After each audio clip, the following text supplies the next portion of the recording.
فيلمنا النهارده بيبدأ يا صديقي ببنت واللي من عيلة غنية جدا، فأبوها بيموت وكان أبوها بيلعب قمار فبيخسر كل ثروته وبيسيبها، عشان كده اتنقلت للمعيشة في بيت عمها، واللي بتكتشف بعد كده إن القصر بتاعه ده مسحور. وده الفيلم اللي هنتكلم عنه النهارده، فيلم المغامرة والإثارة The Secret of the Moon Acre. البنت اللي قدامنا دي ماريا ميروتس، أبوها العقيد جورج ميروتس، واللي ماشية وراها دي الآنسة هيلي تراب المربية بتاعتها من صغرها. بنشوف ماريا وهي واقفة في جنازة أبوها وهي كلها حزن على أبوها، لأنه كان كل حياتها وكمان بقت وحيدة في الدنيا دي لأنها لوحدها، ولأن والدتها كمان كانت متوفية فما كانش حد معاها خالص. بتخلص مراسم تشييع الجنازة وبتروح هي والمربية بتاعتها للمحامي بتاع العيلة عشان تعرف ميراثها. فالمحامي بيقول لها إن أبوها ما سابلهاش أي حاجة، وإن أبوها خسر كل ممتلكاته قبل ما يموت، حتى القصر اللي هم قاعدين فيه خسروا، بس بيقول لها إنه ساب لك كتاب ووصى إنك تاخديه واللي مكتوب عليه السجلات القديمة لوادي مون إيكر. بتاخد ماريا الكتاب وبتروح ومعاها الآنسة هيلي وبتقول لها معلش،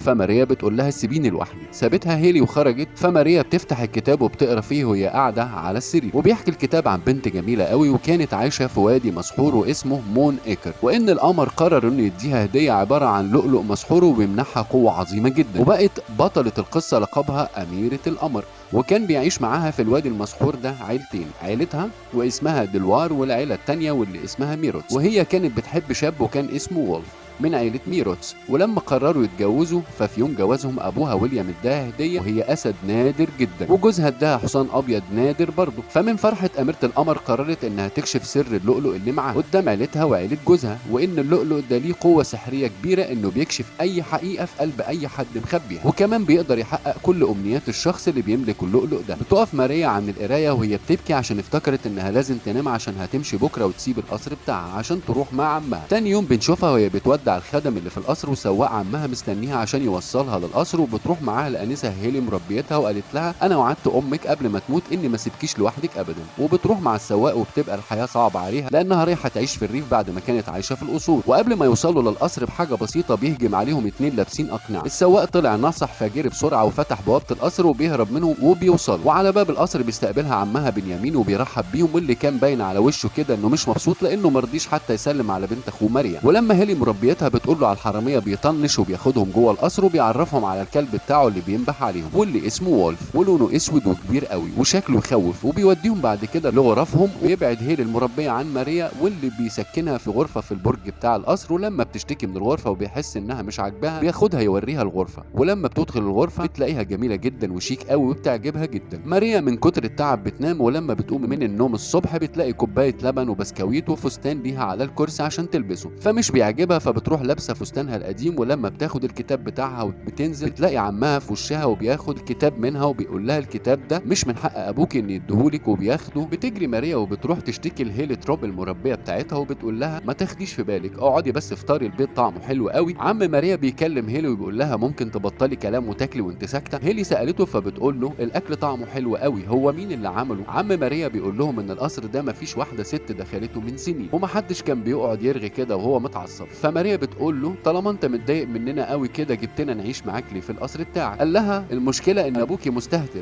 وراح يلعب قمار وخسر كل فلوسه وسابك لوحدك، فكان لازم اتدخل واجيبك تعيشي معايا هنا. ماريا بتتضايق قوي وبتقول لعمها ما تقولش كده على ابويا. رد عليها عمها وقال لها ابوكي فعلا كان فاشل وبسبب القمار خسر كل حاجه ومات، ولو كان طلب مني فلوس كنت اديته، بس كبرياءه اللي منعه وموته بحصرته. بياخدهم بعد كده وبيوريهم الاماكن اللي مسموح لهم انهم يدخلوها. فماريا افتكرت الناس اللي هجموا عليها امبارح، فعمها قال لها دول من قبيله دلوار ونصيحتي ليكي انك تبعدي عن الغابه. وبتقعد ماريا ومربيتها هيلي في غرفه بتذاكر فيها، وهي نايمه على سريرها بتشوف النجوم والشهب في السماء بتتحرك، وده لان سقف الغرفه بتاعتها سحري. ولما بتصحى تاني يوم بتلاقي برضه اللبن والبسكويت محطوطين جنبها وبرضه فستان زي كل يوم. ولما بتنزل تحت بتلاقي بيانو متغطي، ولما بتحاول تقرب منه بتلاقيه بيعزف لوحده. ولما عمها شافها اتضايق وقال لها تعالي نروح نركب خيل، وقال لها الفرسه دي يا ستي اسمها بروينكل، ومن دلوقتي الفرسه دي بقت بتاعتك. وبياخدها وبيتمشوا في الوادي. وهم مروحين عمها مشي على البيت وهي راحت تلف لوحدها، وراحت لوحدها ناحيه الغابه لانها عاوزه تعرف هو في ايه في الغابه وليه عمها حذرها منها. ولما بتلاقي ارنب محبوس في قفص فبتساعده، فبيهجم عليها ناس من قبيله دنوار وكانوا هيخطفوها لولا كلب عمها جه وانقذها. وبترجع للقصر والارنب معاها، وعمها لما رجعت زعق لها عشان هي اتاخرت بره. ولما بتقف قدام شباك غرفتها فبتشوف حصان ابيض جميل قوي وبعدين بيختفي. تاني يوم الصبح بتسال عمها هو في ايه وايه اللي بيحصل ده، ايه حكايه سقف الغرفه بتاعتي والنجوم اللي بتتحرك والبيانو اللي بيعزف لوحده والحصان الابيض ده. عمها معرفش يرد عليها وقعد يبكي. بتشوف بعدها الكلب وهو ماشي فبتمشي وراه، وهو بيعدي جنب المرايه فبتشوف صورته وهو على هيئه اسد. بتفضل ماشيه وراه لحد ما بيفتح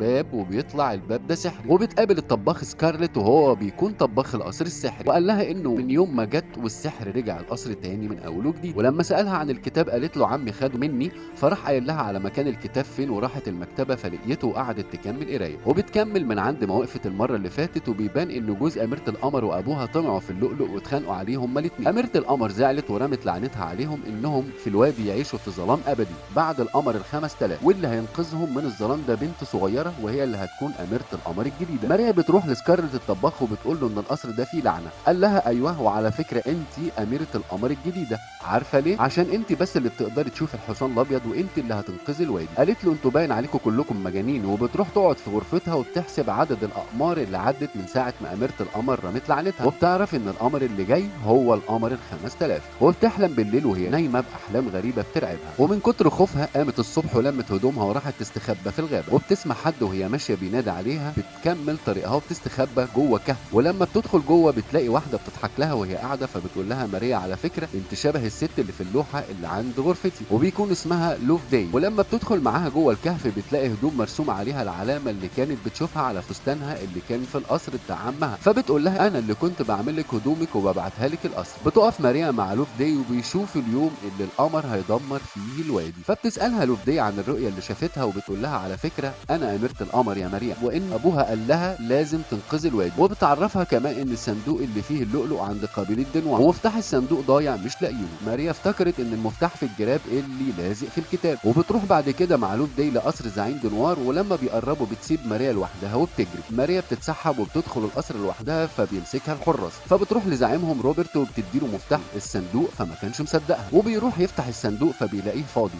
قال لها ان جدودك هم اللي سرقوا مني اللؤلؤ بتاعي، وعشان عارف انها اميره القمر الاخيره فامر انها تتحبس في زنزانه لوحدها، ولو ما عرفتش ترجع اللؤلؤ فالوادي بتاع عيله ميروتس هيتدمر، وكمان هو هيتخلص منهم. ولما ماريا بتتعب فبتنام، ولما بتقوم من النوم بتشوف الحصان الابيض، فحاولت انها تدور على مكان تخرج منه، فعلقت فستانها على الشباك واستخبت. واول ما دخل الحارس بالراحه كده طلعت جري من الزنزانه. شافها اهل القبيله فجريوا كلهم وراها، وهي بترجع بظهرها اتزحلقت من فوق ووقعت على شجر وما جرالهاش حاجه. برضه بيفضلوا يجروا وراها لحد ما استخبت منهم، وبيجي لها المنقذ بتاعها وهو كلب عمها واللي بيرجعها للقصر مره تانية. المربيه والطباخ لما دخلت كانوا مستغربين من شكلها، وراح عمها مزعق لها لانه عارف انها كانت في الغابه، ومن غير ما تقول له هي راحت ليه ولا ايه اللي حصل قعد يزعق لها تاني. فبتطلع لغرفتها وعمها وراها وبيقول لها انا كنت خايف عليك. تاني يوم الصبح بتصحى على صوت غريب فبتستخبى، وبتلاقي لوف داي خارجه لها من باب سحري صغير. فماريا بتقول لها بتسيبيني وبتجري، فلوف داي بتصالحها وبتديها فستان جميل قوي تلبسه، وقالت لها على فكره ده كان فستان اميره القمر. وبينزلوا مع بعض يروحوا يدوروا على اللؤلؤ، وبتقعد لوف داي تعزف على البيانو. ماريا شافت في المرايه عمها ولوف داي وهم بيرقصوا مع بعض، ومن الواضح كده انهم كانوا بيحبوا بعض. ويوم جوازهم اعترفت له انها من قبيله دنوار، فقرر يسيبها. وفضل بنيامين من زعله يكسر في الحاجات اللي حواليه. وماريا رايحه غرفتها لقت ديج واي مساعد عمها بيشيل لوحه اميره القمر، وبتبص كويس للوحه فبتشوف اميره القمر اللي في الصوره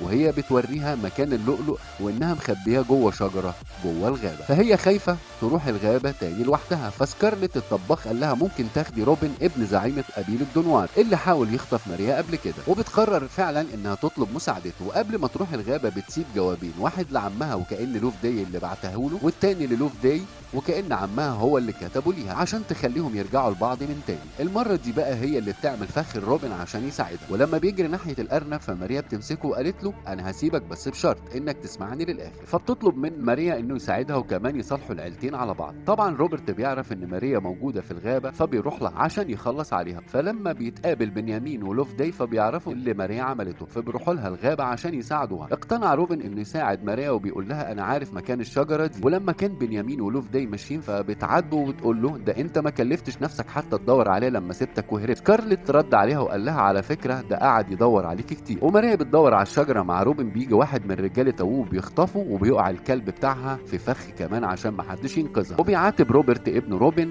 وبيقول له مش كفايه عليا خيانه اختك لوف داي. في الوقت ده ماريا بتشوف الحصان الابيض وهو بيجري وبيوريها الشجره فين في الغابه. ولما بتقرب من الشجره بتلاقي روبرت طالع لها من ورا الشجره، والكلب بتاعها لما بيهرب وكان رايح لها فبيضربوه بالنار وبينام في الارض. وبيروح روبن وبيقف لابوه بيدافع عن ماريا وبينقذها من الموت. وبسرعه بتدخل ماريا وروبن تحت الشجره، ولما بيدخلوا بيلاقوا غرفه كانت اميره القمر عايشه فيها، وبيدوروا جوه الغرفه لحد ما ماريا بتلاقي اللؤلؤ. في اللحظه دي رجاله روبرت وبيدخلوا وراهم تحت الشجره فبيهربوا بسرعه، واللؤلؤ بينور وكمان بيساعدهم في الهروب. وهنا بيروح عمها بنيامين لروبرت وبيتخانق معاه لانه اعتقد انه خطف بنت اخوه، وخلاص القمر فاضل له حاجات بسيطه ويدمر الواد. بتيجي ماريا ومعاها اللؤلؤ، وبتيجي لوف داي كمان وبتصالح ابوها وبنيامين جوزها على بعض. ماريا بتمسك اللؤلؤ وبتقدمه للقمر، وبعدها بترمي العقد في البحر.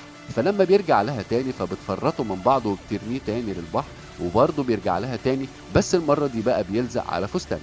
في اللحظة دي بتعرف انها لازم هي اللي تضحي بنفسها وتنط في البحر، وفعلا عشان تنقذهم بترمي نفسها في المية، وكل اللي كان واقف كان حزين عليها. وبتيجي موجة كبيرة ضخمة، وفي المقدمة خيل ابيض جميل وكتير، منهم حصان بيشيل ماريا وبيرجعها للوادي مرة تانية. وهنا بيختفي القمر وبيتم انقاذ الوادي من اللعنة، وبيتحول الكلب بتاع عمها الاسد، وكلهم بيعرفوا ان ده الاسد اللي كان ابو اميرة القمر اداهولها هدية. وبكده بتتصالح العيلتين على بعض وبتروح الكراهية منهم، وبترجع لوفداي لبنيامين، وهيلة روب بتتجوز ديجون، وبترجع السعادة والحب مرة تانية للعيلتين. وبكده بينتهي فيلمنا النهارده، وربنا ما يحرمنا ابدا من الافلام الجامدة دي اللي مخليانا دايما معاكم. وما تنساش يا صديقي تشترك في القناة وتفعل زر الجرس عشان يوصلك كل جديد بننزله. ولو عجبك الفيديو اعمل لايك، ولو وصل الفيديو ل50,000 لايك هتلاقيني منزل لك الجديد.